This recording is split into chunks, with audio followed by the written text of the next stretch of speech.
The Harvard Study on Happiness. In a recent survey among millennials, 80% of them thought being rich would make them happy, while another 50% said being famous would. One can't be more wrong. So what makes a person truly happy? Now that is $1 million question. It has taken Harvard 75 years to track 724 men to have finally cracked the case. What would you do if you could go back in time to make your life just a little bit happier today?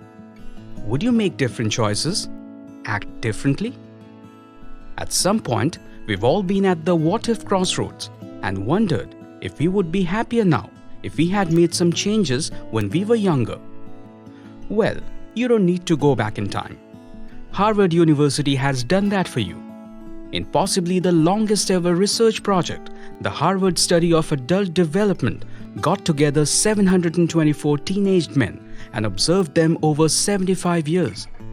The project, which started in the 1930s and still continues, albeit with a reduced number of respondents, tries to answer just one question: what makes a person truly happy?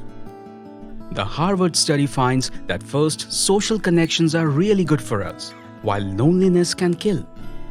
People who are more socially connected to family, friends, or community are happier, physically healthier, and live longer than people less connected. Conversely, people who are more isolated than they'd want to be find that not only they are less happy, but even their physical and brain functions decline sooner. Second, it's not the number of relationships that you have, but their quality that matters. Living in the midst of conflict can be very bad for our health, and high conflict marriages with no affection can be worse than divorce, says Waldinger.